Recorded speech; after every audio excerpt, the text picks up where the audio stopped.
Okay, so this is the third session of the crash course. So I'm going to do it for whoever joins us in this last that session and has been present in the previous ones. I'm going to do a quick intro of what Flux is, just spoken, because if you guys want to have a better introduction of Flux, you can go back and watch the recording of the first session where we explain a little bit more what Flux is released. But in general, it's a new ECAD tool that is browser-based and has a few things that are built into the tool. So collaboration is one. So our idea is that people don't need to reinvent the wheel and create components and parts over and over. So basically, like we say here in electronic engineer, that each EE has made the same part at least once in their life. So there's thousands of the same parts done by thousands of people. And so it's built around collaboration, it's built around real-time collaboration, more specifically, and basically having a simulator in tool, so without needing to go to other tools. So again, just a very quick intro to what Flux is. If you guys want a bit more about that, I'd suggest that you watch our first session on this crash course and to get a bit of an idea of that. So in this session, we're going to talk about laying out, so the layout process and the routing process. So for that, we're going to introduce the layout element, hierarchy, and path types, how they work. And basically, we're going to do that in a demo, live demo. So we usually try to keep the demo short to leave time for Q&A. And if there's people that are doing stuff in Flux and they're blocked for some reason, they have questions, problems, or designs that they want to do, this is a very good time to speak up, and we're going to help you out. There's a bunch of us here with experience using the product, so we'll be able to unblock you. All right, so the goal of this course, so during the last 2 sessions, we've been building a BMS accessory for Raspberry Pi. So BMS stands for Battery Management System, which is basically a battery with charging mechanism and some protections on it that allows you to use a Raspberry Pi on a battery. So we provide a reference design that we've been building throughout these sessions, but you can also design your own. And this is kind of what we've been talking about in the past few sessions. So all the previous ones are recorded in the YouTube channel. So if you guys are interested, of course, feel free to watch those. And so in the first one, we talked about part selection and validation. In the second one, we talked about schematic design, instruction design. And now we're going to be talking about board layout. So there's a kind of a prize. So if any of you wants to actually build this board or any board for that matter, like any project that you guys have, if you do that before June 30th, we're gonna send you some swag and also pay for the first production or prototyping run. So if anybody's interested, let us know and we're gonna get you that swag. So what we're gonna learn in this session. So we're going to talk a little bit about like what the layout object is and how do you change the shape of that layout. A little bit about path types and mounting holes and how to create those two. And a little bit about like sort of what the idea is behind routing sub layouts. We're going to briefly introduce what a sub layout is during the demo, but mostly talking about how that actually works. So a few concepts that we'll need to keep in mind during the demo. So the first one is actually the layout element. So in Flux, the layout is an element. So you can see here on the left, sort of in the object tree, you're going to see an element. And then inside the layout element, you're going to have a few or bunch of children. So you're going to have components, you're going to have nets, You can have paths and things like that. And then the way Flux works is that you can set rules for each one of these children, right? If I set a rule for the layout, then all the children will inherit those rules. So you can see here on the right. So I have it default, which is the one that comes with the layout. And then in this case, the layout doesn't inherit something. So default, and I can add object-specific rules. So basically a rule specifically for that object. This is just a refresher on rules. In the second session, we talked a lot more about rules, and also in previous crash courses. So if you guys want to get a deep dive on rules, we even have a specific session that we did, I think like 3 weeks ago, about rules. So we talked all about rules. So whoever's not like fully aware of how that works, again, I suggest you watch that video. And then basically, if you go back down one step or in one step, we find one of the children, right? So like components. So in this case, this component inherited some rules from the parent, which is the layout in this case. So here on the right, you can see what's inherited from the parent. And then if you add any object-specific rule, it's going to be specifically for that object. And that rule is going to be inherited by its children. This is going to make a bit more sense when we actually do the demo, but just for you to have this in mind. And then, so paths and shapes, so paths and path shapes, and how do you actually create paths? So whenever you put a terminal in the schematic, that will automatically create a path on the PCB. So you can choose different shapes for that path. We're going to talk about how you do that during the demo. So you can have a surface mount path, a through hole path, or just basically a hole. And then you can also potentially add paths directly in the PCB without having them in the schematics. And we're going to discuss a little bit later about like kind of the do's and don'ts, or why you might want to do that or why you might not want to do that. Okay, so just to introduce the project for if you have a new audience. So what we've been working on in the past few weeks is this this project. It's actually a WaveShare. We kind of inspired on WaveShare hat, which basically contains a battery, a bunch of LEDs to indicate charge, and then a few ports to charge the battery. So you have, okay, here you can see them better. Micro USB, standard USB or USB-C, and then that would power the Raspberry Pi through the pin header right here.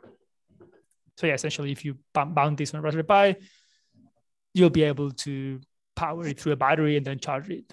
So this has two-way charge. So if the Pi is connected, so you can actually charge directly the hat directly through one of these USB ports, or if the Raspberry Pi is connected to power, it will charge the battery anyways. So it has a few different ways of charging. So for that, we need a bunch of protection.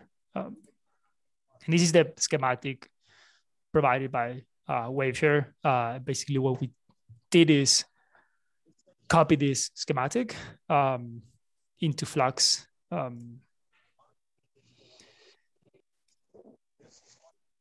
So that we can work with this. So this is what we created last session. So we have the USB.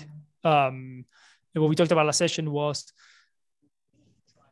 kind of try to structure the schematic so that it's easier to understand for someone that sees it for the first time, or even like yourself if you go back to this design after a bit, just to try and figure out what's going on. So we put all the inputs on the left, all the outputs on the right, and and then basically power on top. And then this middle section is the battery charging IC. So what we talked about last time, where we're going to start this session. So last time, what we did was, so if we go back to the schematic here, all this part of the circuit here up top, which essentially is the battery port, protection circuitry, and then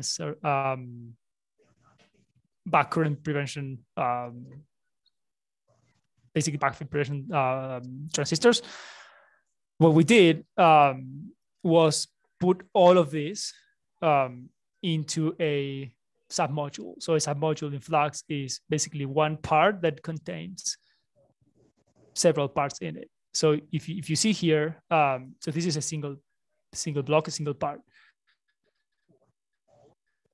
Now the benefit of this is that you add a custom symbol or a custom shape to the schematic part. So this is a lot more clear to understand than, this, right? So if you see this and you haven't encountered this exact same circuit before, it's a bit hard to understand. It will take you a bunch. You'll need to figure out what each part is, how it's connected, and all that. And just by seeing this, like even at a glance, you understand that this, okay, there's a battery, overcharge and undercharge protection, an LED that indicates this, and then reverse polarity protection. So this is a lot easier to understand than the raw schematic. Now the idea is that we're gonna go into this module and try to understand how to route it, and a few things about laying out.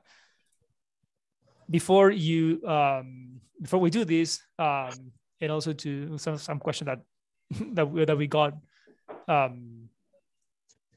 before the session, I want to point this out.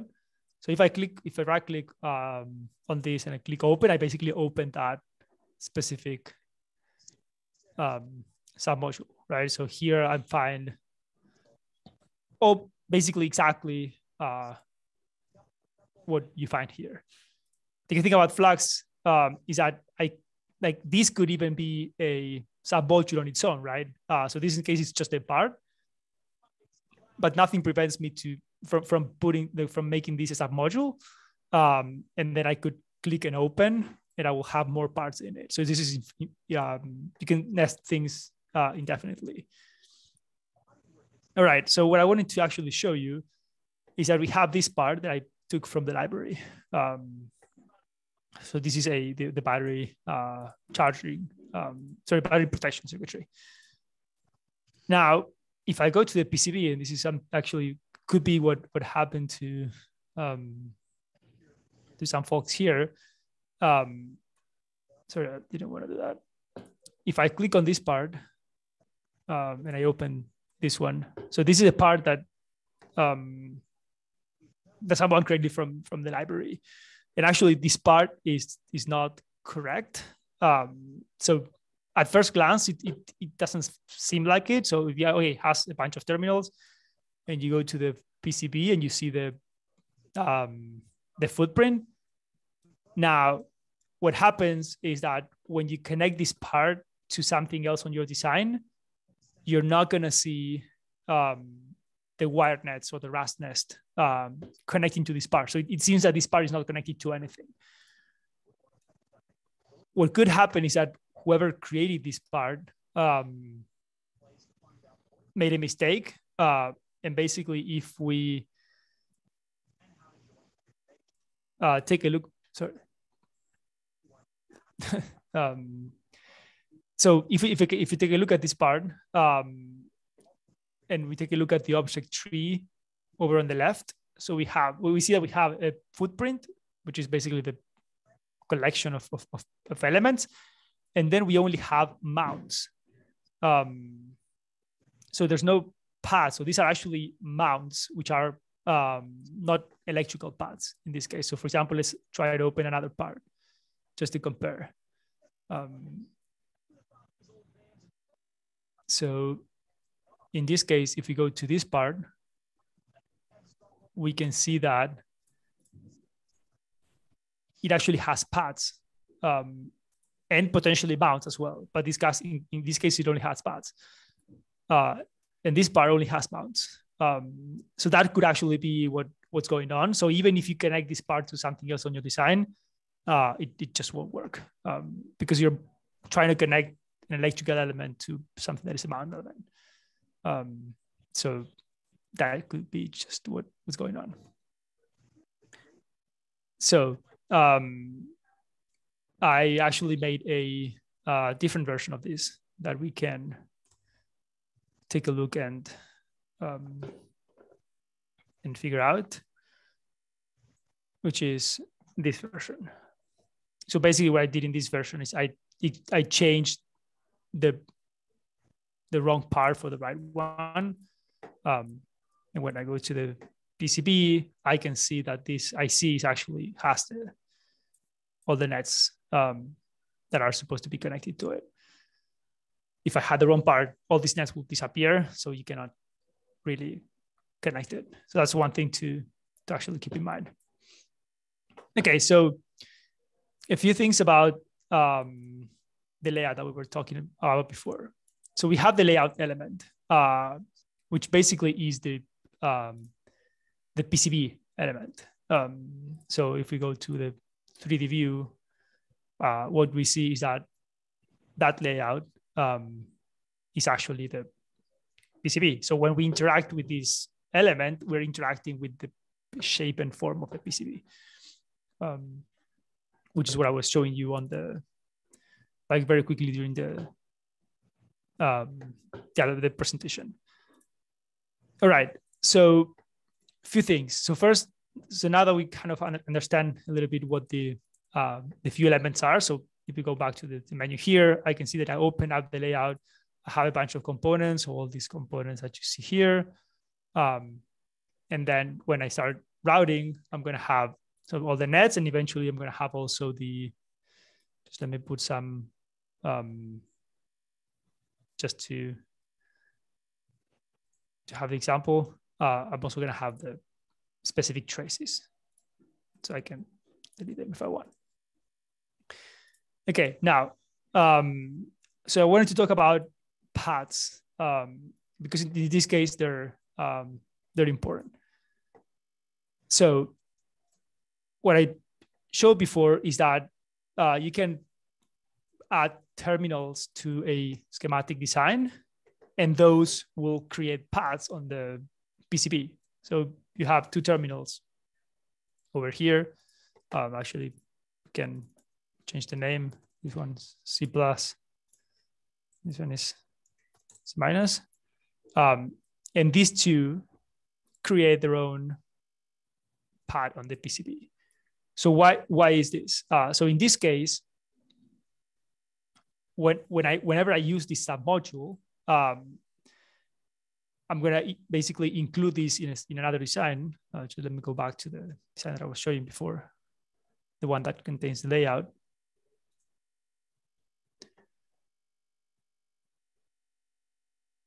Okay, so this is the same part that we have here. So whenever I open this, I basically get this.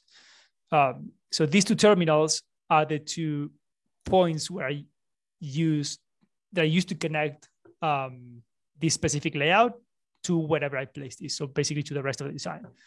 So this is important because it will allow me to, it will dictate how do I actually route this design. So these two paths that we can see are C- and C+. I will need to put them somewhere where when I use this layout in a bigger design, I can use these paths to connect to the other parts of that bigger design.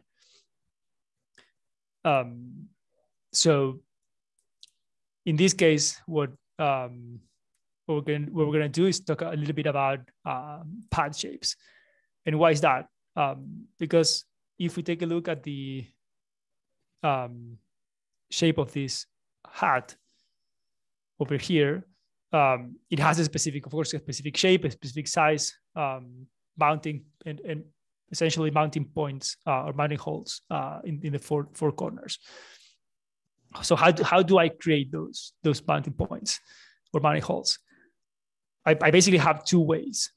One is I can create basically add a new pad to my layout, which is this pad. And then I can basically add 4. And what I do is I'm gonna add a few rules to put the shape and the form that I want. So one is pad shape. The other one is size. And hole size.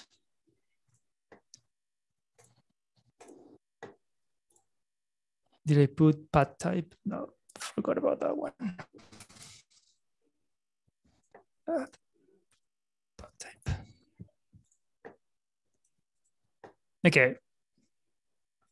So again, as the way rules work in Flux, here I have like a few options to modify this specific pad. So in the case of these mounting holes, I have a pad on top of a hole.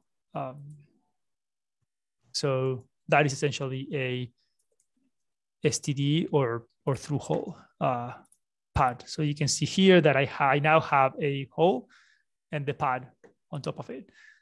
I could just make a hole if I wanted, or in this case, standard hole or STD hole. Now,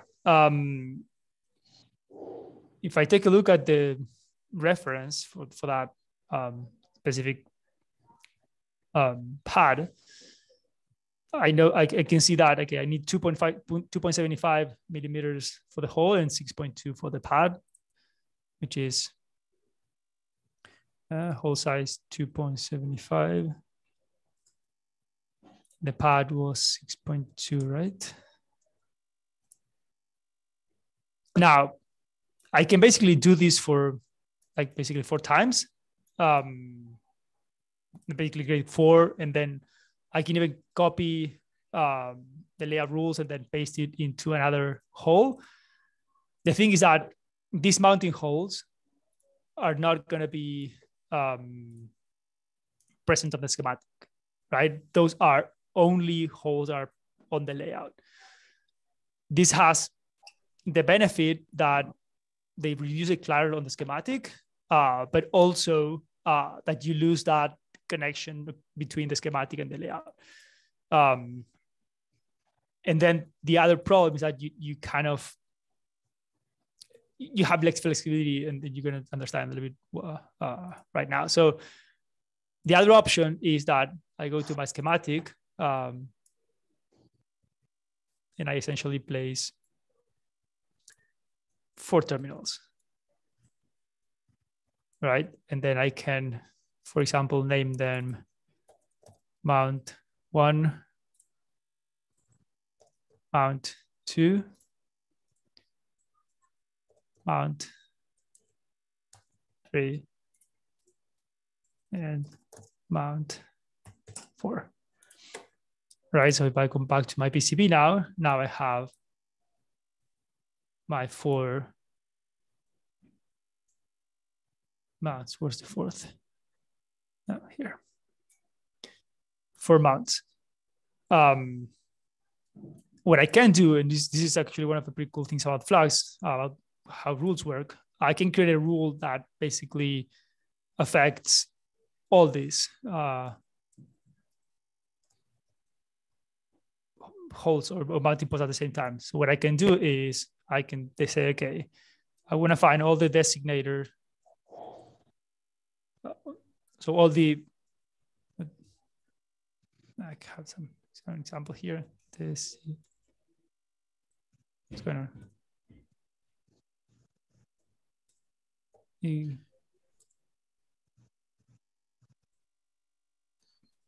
nature.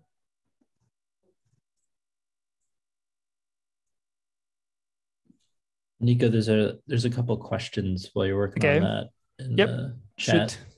There's one from Douglas saying that's the problem with my ESP32C part. How do I change the mounts into pads?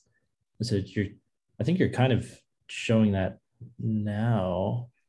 So right? You can use rules. Yeah, that is one possibility. So I imagine that was what was happening.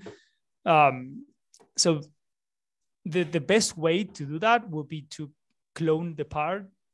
So you go and open the part. Okay, let me find the part and show you. So if I go to the schematic and open that part, so you're gonna go and open the part that you are having issues with. So you open the part. And what you can do is you can clone it. So you clone that, and you're gonna have your own version of that part. And then what you're gonna do in that case, once you have access to a specific part, you can go into the PCB and then find the part and then change it to signal.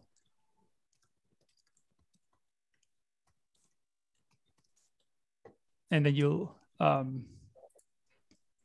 have the you'll be able to route that part specifically. Where was I? Oh, yeah. With this rule. Okay, so I'm looking into it. So basically, what I did with this rule is I created a rule that matches every component which designator starts with the word mount. So you can see that I have four objects selected, which are these four. Now, what I can do in this case is I can add rules for all of them at the same time. So I can add the pad type. I can add the pad, the size. So size. I can add the hole size. All right, so if I do here, I do STD, then they're all STDs, 2.75. No, sorry, 6.2. And then hole size was 2.75. So now all my mounting holes are the right size. And if at some point something fails, or when I go to mass manufacturing, the hole size is not exactly the one that I wanted, I can quickly take a look at what the rule says, and then potentially, oh no, I need a bigger hole. So I can put 2.8, whatever. And then all the holes will change at the same time, which is very handy. So that is kind of like very quickly what I wanted to talk about holes. And then the other part that I wanted to talk about was the layout. So how do you modify this layout? I'm going to try and keep this demo short and potentially answer questions. I know that there's a few of them. So if I select the layout, I can now access and modify the layout in general. So in this case, what I can do is add the size of the layout. And then another rule that it's a bit confusing for some is the corner radius. Okay, so the size, this was 65 by 30.5. 65 by 30.5. So this will be the size of the layout. Now, as you see here, this layout has rounded corners. So the way to achieve that in Flux is using the corner radius rule. Now, this rule is similarly to other rules. It's a vector rule. So what that means is I can potentially put 3 millimeters, and if I put a single element or a single value, what it does is it adds the same corner radius for all corners. If I don't want that, I can add a specific corner radius for each corner, and that's by basically adding a space separated value. So I can put 6, 8, and 9, for example. And what you see is that each corner has a different radius. Or again, you can do 1, and all the corners will have the same radius. Okay, so just to quickly do this part of the demo, I'm gonna position the mounting holes not exactly. Oh, I have one that I don't need, this one. Like if you want to, okay, I'm gonna just put only one in the right place. So when I click here, I have the position rule. So in this case, if I want to position it correctly, I would put it on, when you see 29 millimeters and 11.75. Basically, what I did there, if you see here, the mounting hole is 3.5 millimeters away from the edge. So 3.5 on X, on 2.5 on Y. And then what I did was calculate the position, and then just change the property to that position. Then you guys can modify the rest. Now, what I actually wanted to show you was about the paths, right? So what I mentioned was that these two paths are the ones that connect this to the rest of your schematic in case you use this layout for something. So what I'm going to do is I'm going to make this part available as a submodule. So in order to do that, what I need to do is publish it to the library. And then when I create a new project,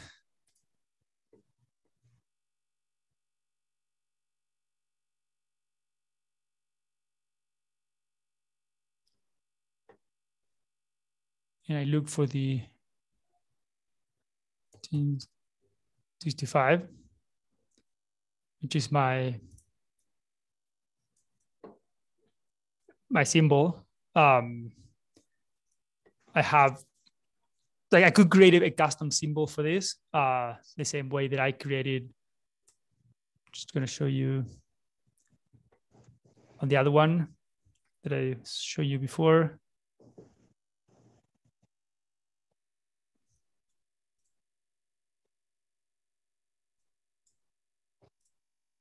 So this is the one that I basically have finished. And what I did was I added a custom symbol, which is this symbol. So I created the symbol and added it to the assets. Again, you can see how that's done with the recording of our previous session. But since I didn't do that on this one, I kept basically the default symbol. Now, these two paths are the ones that I have to connect to something. So let's say that I put a resistor.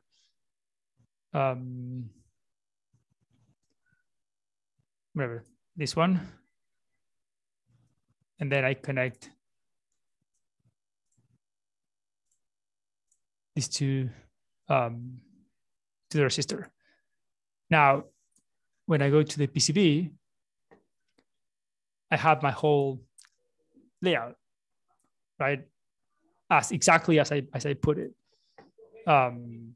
So, and you see here is that those two terminals, so those two paths, are what I use to connect to my external resistor here. So you need to be mindful of where you place these paths so that eventually they get on the right place for the rest of your design. Another option that some people use here at Flux. So if I go to this pad, potentially what I could do is I could make this pad, let me add size, no, sorry. I could add a size and make it something very small. And I could place it directly on top of this. So essentially, what now is going to happen if I publish the changes and I go back to my project here, and then part updates. Just quick addition here. I could do that every time I have a change, or if I click here, receive latest drafts, every time I publish something new in this part, automatically I will get the modifications, or I can do that manually. This is going to do it manually because it's only once. And now one pad disappeared because that pad is directly placed on this transistor here. So for some people, for some designs, that actually works better. For some others, I usually prefer to put an external pad, even if it's a very small one, and then add a, for example, here, you can add some text and then basically say, okay, this is the pad that you need to use. So whenever you go, if I do the updates here, I'm going to have the text. So it's going to be much easier to understand where exactly do I need to connect this sub layout from. So that's basically a quick rundown of how to get started with routing a little bit more complex designs. So designs that have different board shapes, that potentially have mounting holes, that have sub layouts. So what you need to keep in mind for those sub layouts. And then eventually, so with all this, you're now able to grab the project that we left last session, which is, where is it? This one. So Crash Course 4 Session 2 finish, which is the one at the end of last session. If you open this, you can, or I cannot clone it because, yeah, here, you can clone it and then start laying it out. What I'm going to do is also next week, I'm going to share a finished version of the design I completely laid out. So if you want to give it a shot at doing that yourself and then compare to ours, or if you want to do it yourself, again, remember that if you create this design, this or any other design before the end of the month, Flux will first send you some swag and also manufacture the first 10, pay for the manufacturing of the first 10 prototypes or 5 prototypes of, again, this or any other design. So I'm going to stop here and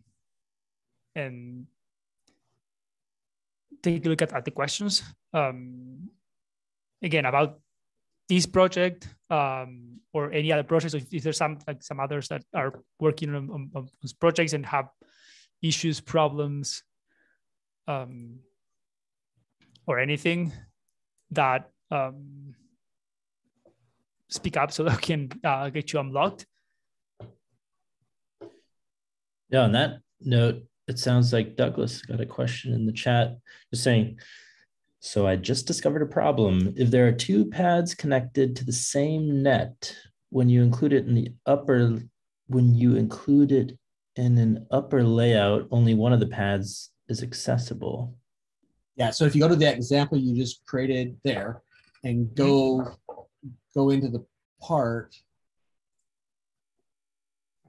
and like this part you mean?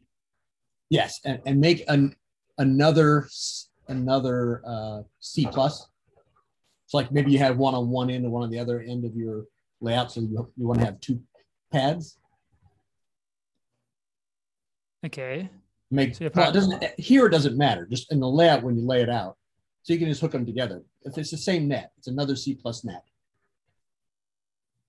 Oh, so you mean I call? Okay, let me try and figure it out. So if I call this one C plus. Yep, and then connect them together. And I call this one C plus as well. Yep. Okay. And then connect them together because it's the same net.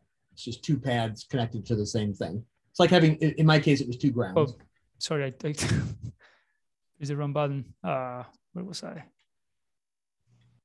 Here, yeah. Sorry about that.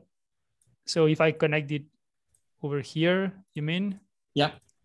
And then I go to the PCB.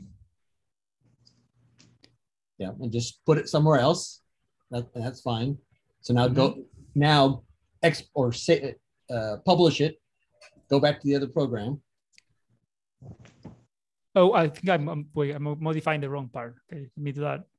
Oh, over here. Yeah, it's this part that I need to modify. Too many clones. Yeah. Clone War.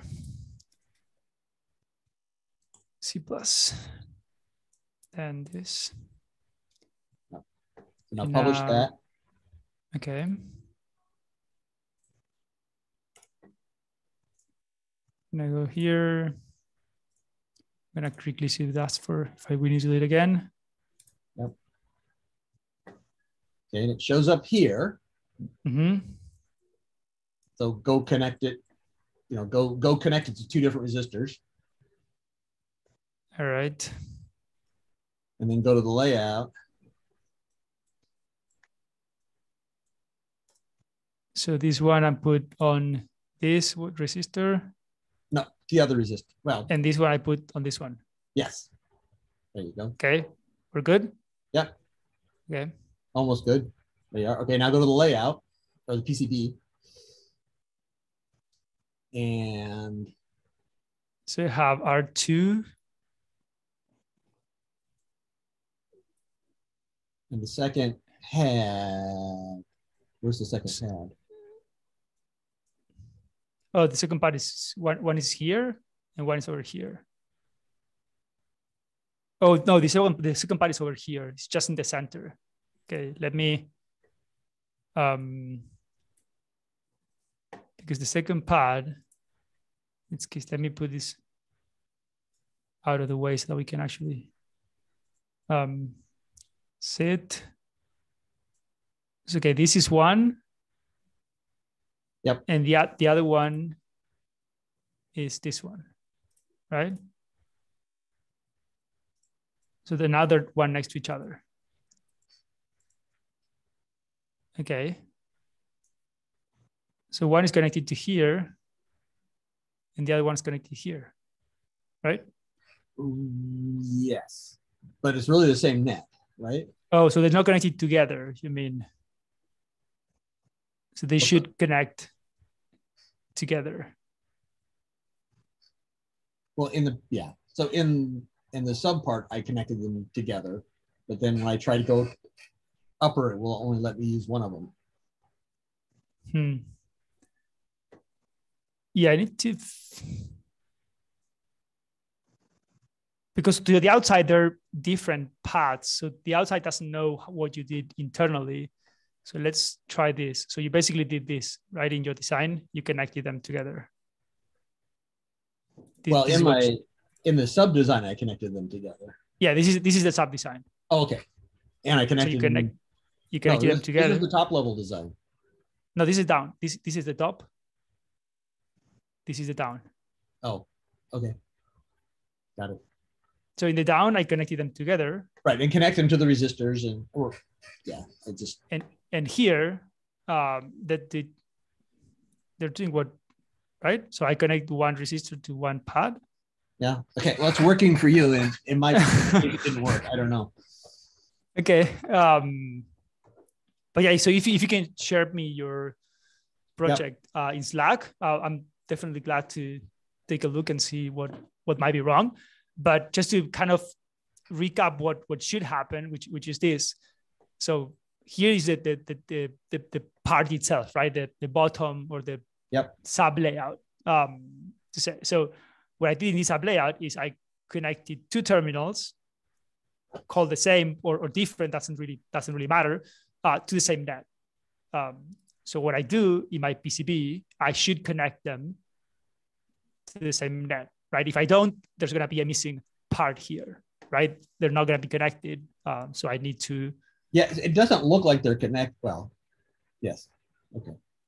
So I should connect them. And now in the upper level design, those two are connected by the sub layout. So if I move this thing moves with the sub layout.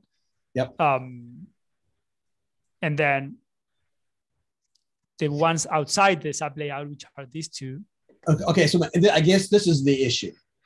It's the same net, but you cannot connect R2 to either pad. You can only connect it to the one it's showing to. Try connecting it to the other pad. Yeah. Because it is the same net, though. Yeah, that is true. So in that case, so that means I have to go back to the schematic and twiddle it so that they're connected to the right sides. Right. So basically, the thing here is that if you put two terminals to the outside world, so basically what you're doing here is you're signaling to the outside that you have two different connections. Yes.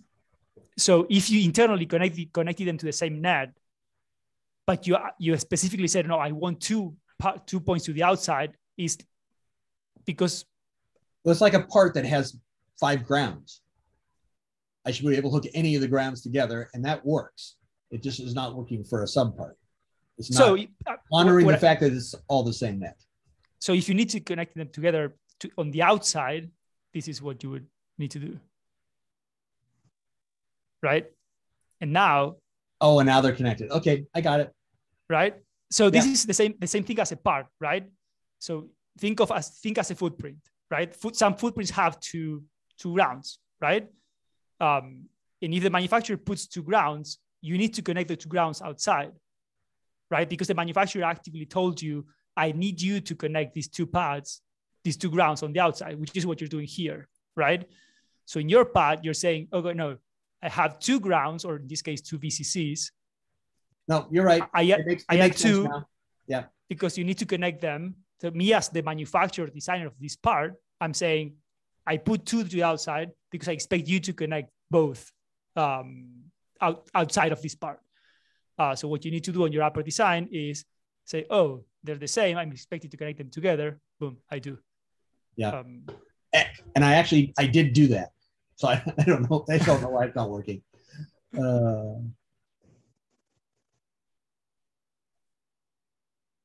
Yeah, it's weird.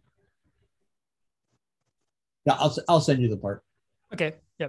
But yeah, basically just to recap to what should happen, you can think this as a part, right? As a footprint. So this in a single part is the same essentially, right? So as whoever is the manufacturer or designer of this part, which in this case is myself. So this part is this. This could be the silicon, let's say, of the chip. So what I'm doing here is I'm saying, no, this part needs to have 2 connections to ground for whatever reason. And they need to be connected to the outside. So when I export this part, I have 2 pins that are both called C+. I mean, I could do, just to make it clear, I could put whatever, GND, and then GND here. Right, so when I go to the outside part, Make it a sec here, right? I have two GNDs. The manufacturer designer of this part is telling me you have two GNDs, two grounds, connect both to ground. That's what you should be doing. So in this case, what I do is I grab a. And Nico, quick time check. Yep. If it's 1 now, just saying, we're gonna hang around for another like 30 minutes or so if you have more questions. But for anybody who needs to go. Yep. Yeah, just to close that question, you're basically doing this on the outside. Same thing as if I exported a STM32, for example. Let's see if I have one. Okay,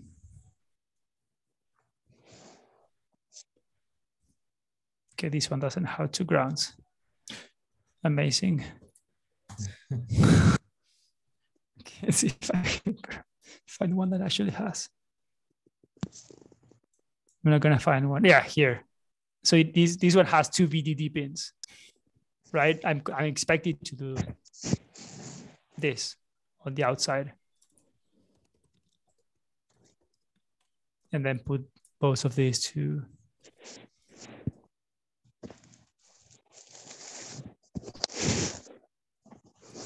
VCC. Yep. Right. This is exactly what the use case is look like. And this is just this is just a part, right? This is just one single footprint of a microcontroller.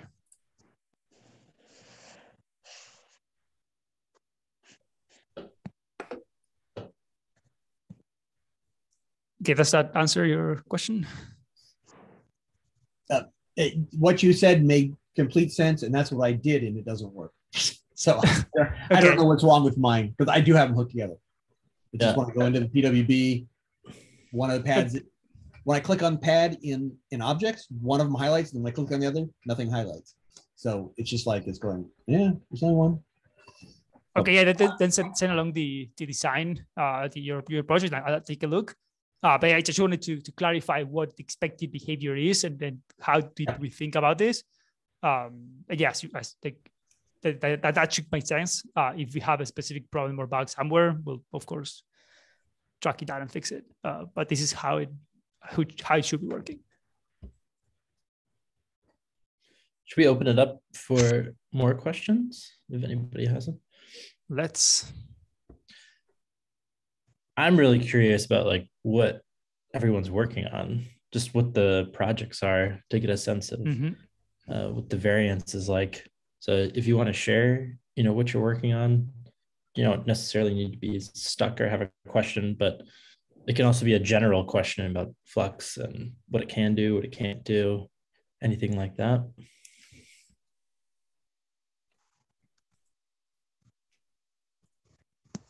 Hey, this is Brian. This is pretty interesting for me because I'm working in a collaborative effort with another teammate that's dealing with being able to charge a small component, and it has it makes use of a charging circuitry of sorts. But just at a very high level, a question for you to make sure I didn't miss something, because in the last session, my understanding, and I wasn't there, was that you were able to import a schematic.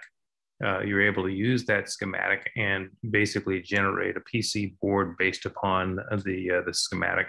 And now you're making modifications to that schematic such that you can add additional pads. Am I somewhere close to the truth thus far?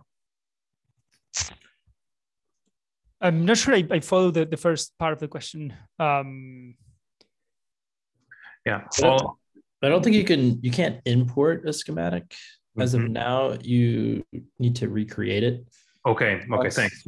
I missed that portion of it. So basically, you have a schematic. You recreated it in your environment. Okay. Yes. And now what you are doing is that you are making modifications to your recreated schematic to add additional pads to it. Is that pretty close to the truth? Yes, correct. So basically what I did was I used this as a reference, let's say. Okay. Yes. And then I imported each part individually. I think actually 90% of them were already present in Flux. I didn't need to create them. I think I only needed to create, I don't remember, I think that this IC, all of them were already present. So basically what I did was find all the right ICs. For example, one was a DLW01. Right. Grabbed it, put it there. This is it with all the other parts, and then connected them together. And now what I was doing was, and this is basically gets you to this point. Okay. So I'm finally getting to a question. And the question is that if a person is working in making modifications in the schematic environment, is it the case that the modifications that are made in the schematic environment are going to be mirrored in the PCB environment? That's what the intention is? Yes. Okay, fantastic. So for example, I mean, I can give you a quick example right here. So you have, what did I do? You have like a bunch of parts, right? Right. They have a submodule and everything. So if someone goes here, it could be me or it could be someone else. I delete this part. When I go to the PCB, that part is done. It's gone. Okay. Mm-hmm. And Brian, Brooks here. Hey, Brooks. I'm a designer. Hey, I'm a designer at Flux. Yeah, I just wanted to lay out that, like, philosophically, long term, we actually want to have it be so synchronous that you could actually start playing around on the PCB side as though you were just at your workbench, just soldering things together, not even having made a schematic. That is not where we are today. We do have really good synchronization between them, but we expect you to start making your decisions first on schematic, and then move over in that direction.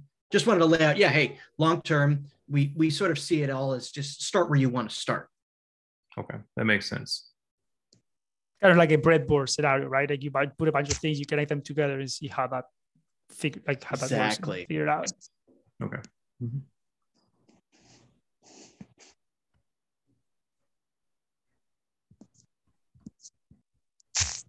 I have a question. Go for it. Yeah, so I'm interested in trying to recreate this Raspberry Pi battery charger. And I see you keep referring to or opening versions of the project that you've partially created by copying the schematic. If I wanted to start from there, I'm really new at this, so I need instructions on how to get to your shared versions there so that I can, I guess, get hold of one and clone it and begin my own attempt. And so I need to just know how to get to those shared versions from the browser, I guess. That's my question, is how do I get hold of those? You just basically need a URL. So I copied, I just basically in the chat. So if you have your Flux account, you can click on that link and then basically do this. I go to the Flux logo here and then clone the project, and that's it. And then you have your own. This is exactly what I do, right? So what I do is I create different steps for people to start from different places. For example, like now I pasted it that some people are getting in, right? So you see a bunch of icons, a bunch of okay. pointers. So yeah, I just clicked on that link and it opened your shared project. Is there a way to get to, like, if I'm just in the Flux browser, is there a way to get to whatever other people have shared easily, like other users, just from there to see what other people have shared? Because I'm just not clear on how to get there. Yeah. So for example, if you have this search bar here, you can, for example, type my name, and then you go to my profile, and then you see every single project that I have shared. So if I have private projects, you're not going to see them. But if I have like all the ones that I have public, you'll be able to see all of them. And then you can do the same thing with, for example, a colleague of mine, Jarwin. You'll see like all these projects are public projects of his. Right. You can browse and see and look for inspiration. Yeah, so I could click on one of those and open it, and if I wanted to mess with it, I could clone it and just start my own version. Exactly. So, for example, this is what I'm doing here. Like I'm on Jarwin's profile. I click on this project. I have no idea what this is. Okay.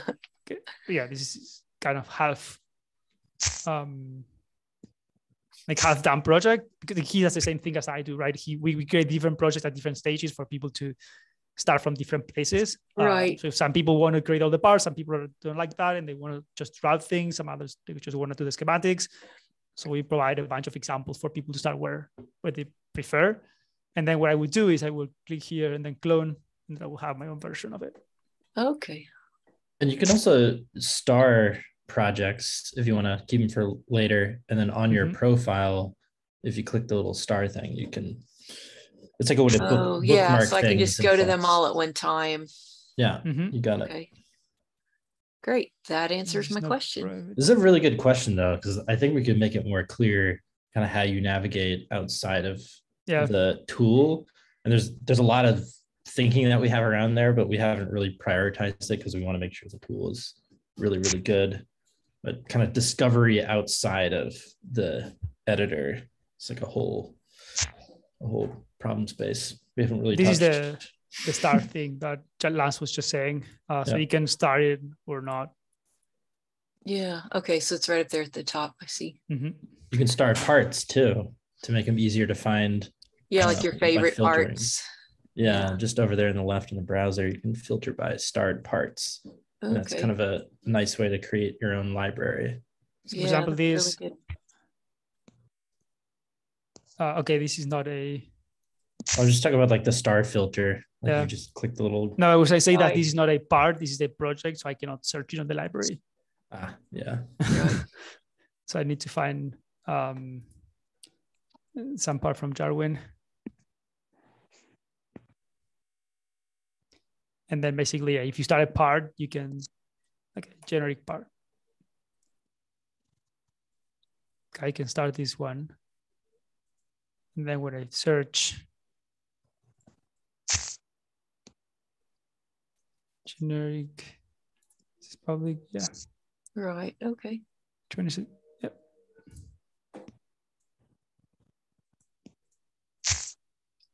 I need to do a refresh, maybe.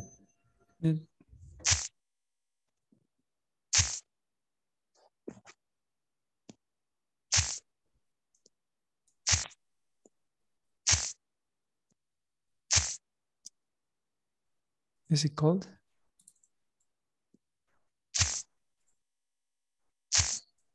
KP, it sounds like you're stapling something. If you want to go on mute. We're playing whack-a-mole. I don't know. I was getting kind of a maraca vibe, actually. Yeah. It's like we're going to start a rhythm and get this party started. I'm into it, dude. The drum circle starts now. Exactly. Exactly what I need on a Friday. Well, while you're looking at that, we have a question from Evo. I think it's pronounced Evo. General question. Since we were talking about power and charging boards, we recently had to fold a CubeSat project due to the worldwide unavailability of some charging and voltage converter ICs. That's sad. That sounds familiar. Yeah. Welcome to the club. Wait, there's a shortage? Yeah. If you know how to design the same functionality with more discrete parts, not these ICs, can you share some resources? Okay. Yeah, this is kind of a harder question. I mean, we'll probably need to see what exactly the so like a voltage converter is going to be much simpler than a battery charger, just to do with discrete parts. I mean, it is possible, but like charging a battery is going to be more of a nightmare. Voltage converter is something that you can potentially do. I mean, what I would suggest is that, I mean, most of the parts are out of stock, but you can actually, I mean, some of them actually are. I mean, one option that you can do in Flux is if you find a part, I don't have any charger on the top of my head here, but if I, whatever, STM32s, what you can do is could you, okay, never mind. KP is muted. So I can check the availability of the parts. So for example, this one is in stock. So what you can do in Flux directly is find a bunch of parts and then see if they actually are in stock or not. Like this one is also in stock at Mouser. So yeah, what I would suggest is that you don't try to do it from discrete batteries, but you can. And that's kind of my take on it. I don't have any resources to do that, like at least not on the top of my head. But if you like, what I suggest is that you can share join our Slack community, post exactly what you're looking for, and then we'll help you out. Try to either find a part that is in stock or an alternative. I mean, if you're doing the design now, it is likely that you're going to find one part that is available. So here, we're working with JLC PCB, who have a worldwide power sourcing solution, and there was nothing. Yeah, I think Evo's on the Satellite Nerds channel, so we'll have some okay. specific feedback there. But you can also, I think there's like part requests channel as well.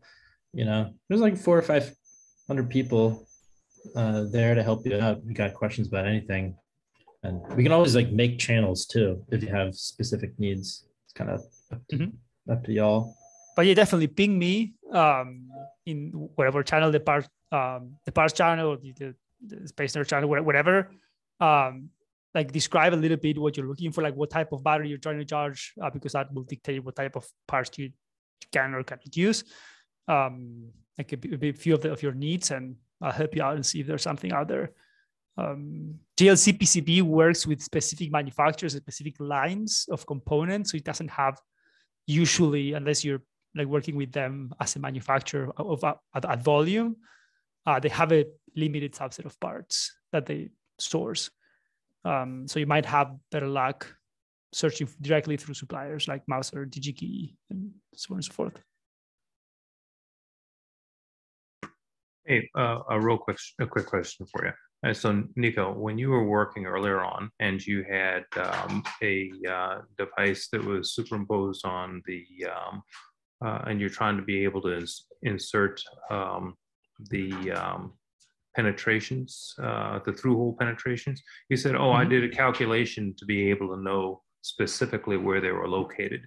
On that particular grid, is there an X or Y axis so that you know where the 0 point is to be able to work with, or how are you doing the locations with those components? Yeah, so the 0 is in the middle. So you can see the two blue, do you see them? Yes. The two blue. Okay. Oh, okay. That's okay. It's really light on my end, but yes. Yeah, it is light. I mean, they basically meet at the middle of the layout. Okay. So when you put the size of the layout, I mean, basically my calculation was, so the size of, so the half, so from here to the top is half of the total. So half of 65, yes. That's 32.5. And then I need to subtract 3.5, which is what I have here. Okay. This distance. So what was I here? So yeah, basically 65 divided by 2 is 32.5 minus 3.5, it's 29. Okay. So this is exactly what I put here. It may be it may be good practice from my standpoint if you have something that is uniform in size to be able to locate it such that it's the 0 point is right dead center line on the component on the PC board itself. Something similar to what you have, I believe. I mean, it is the default, right? Like like if you don't change anything weird on the layout, okay, you're gonna have the layout be at the dead center of the good of the grid. That helps. Thanks. No worries.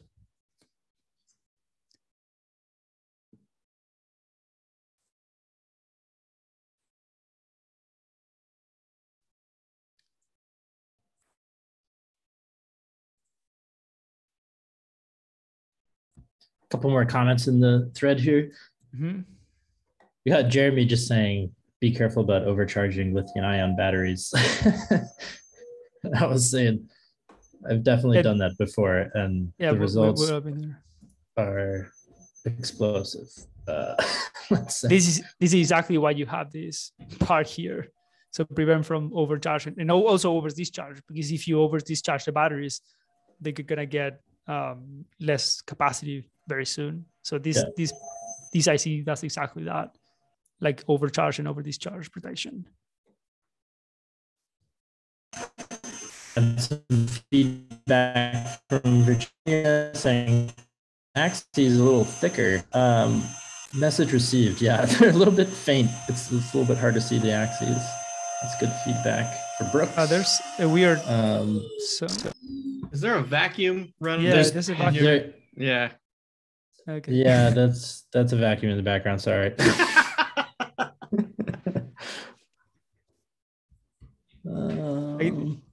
Working and cleaning at the same time, I don't have that capacity. Yeah, you don't see my arm going back and forth vacuuming. Anderson says, really excited about being able to potentially type in part in for a found on PCB and have it just read out. Are you talking about searching for parts in the PCB? Yeah, I think what the object. If I understand correctly, what I was showing you, which I was showing before, basically to try to find the STM32 and then see if it is available or not. Here, like availability. We're also, we have it in our roadmap to improve this search, so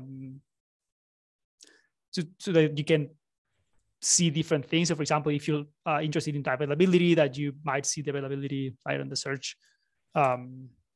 So, it's actually good feedback for us, like to try and understand what people need when searching for a part or not, so that we can put this in our roadmap and discuss. Yep.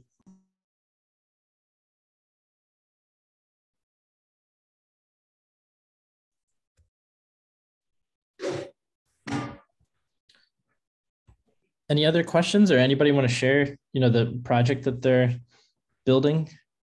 It's really interested to see what you guys are building. Doesn't have to be CubeSats.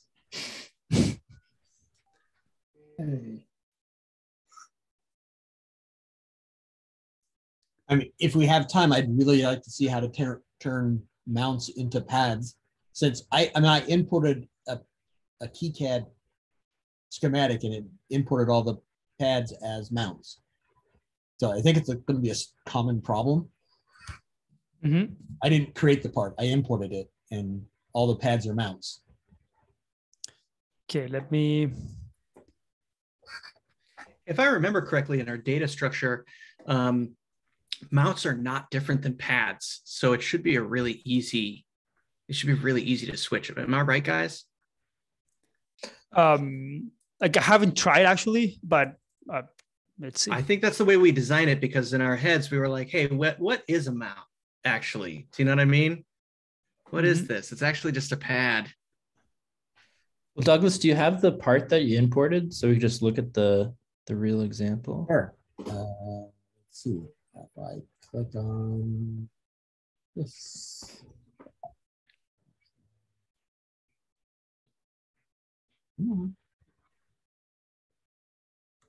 Do you know if you shared it publicly? Yes. Okay. I had to, otherwise I couldn't use it in my own designs, right? Not necessarily. You can actually publish it. I guess you can't use this project in another project unless you publish it. You can publish it, but you can have the permissions be set just to you, private, and then it is published, and you're the only one who will ever be able to find it in the library. So that is a way. Yeah, you can do that. All right, so I just put it on the chat. I gotta run. See you guys later. You beautiful. Have a good weekend. Later, Brooks. Okay, which is the one that? Oh, I'm sorry. I sent you the whole. So it's the chip. It's the processor chip. So open this that. one. Yeah. Yeah, here you can see the schematic all worked. But if you go to the PWB, none of those nets show up. Sorry.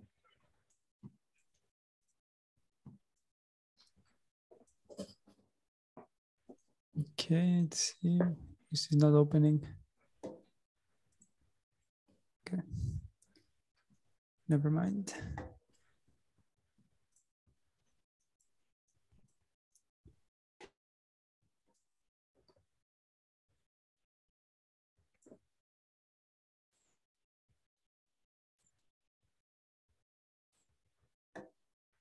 Have a hand raised.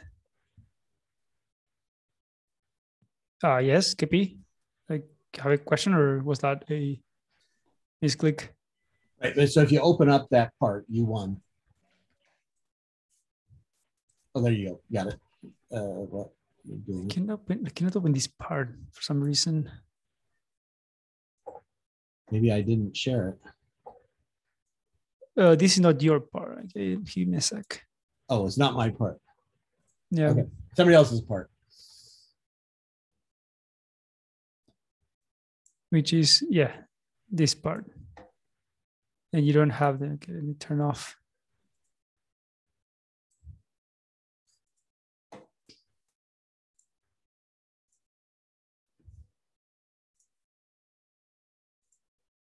There's too many people here now.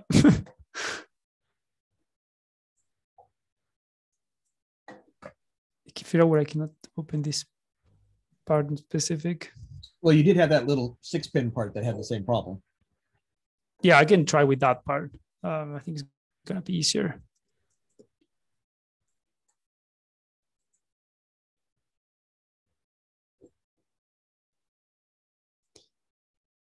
Which was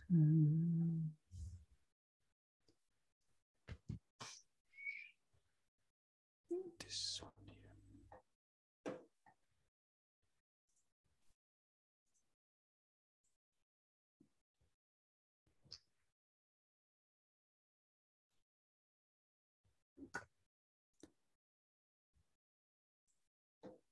here. Okay.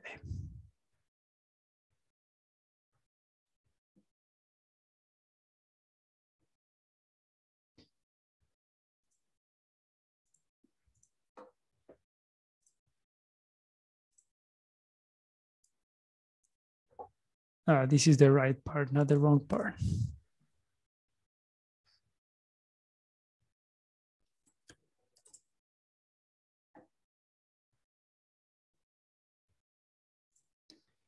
Okay,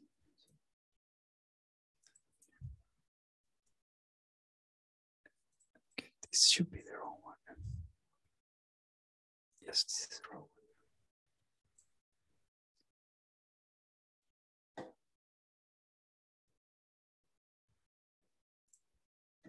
Okay, let's clone this one.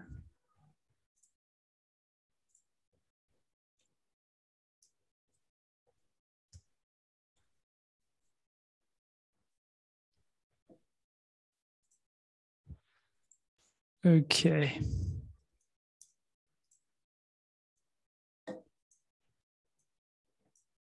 Now let's try and get this one done.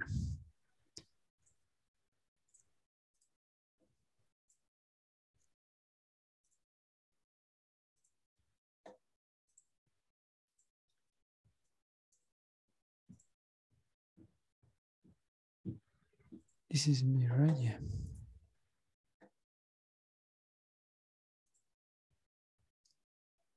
I'm not actually sure how to.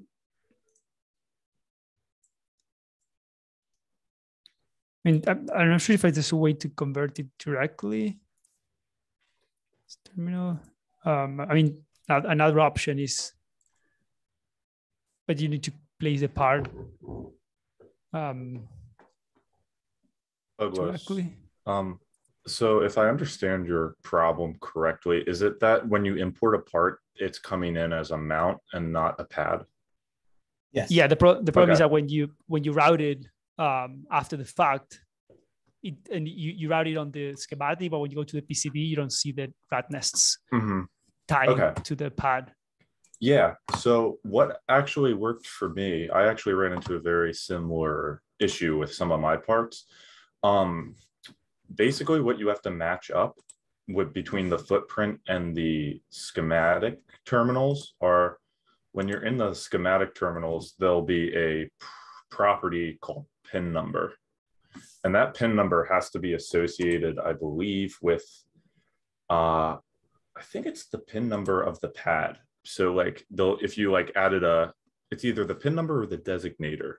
I believe it's the pin number though. So if you were to add a pin number property to one of the pads, for example, and it matched the terminal name, then it should connect to that. And the thing is that since it's not a pad, I can't. Oh, I see. Right. So you wouldn't be able to, so you can't click on one of the mounts and give it like a property, because I've actually, like for me, it's actually like changed, like if you had object specific rules, I think, or is it properties? Oh, I see.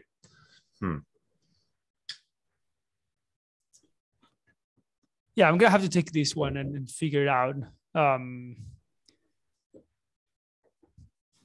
not sure what the actual problem is here.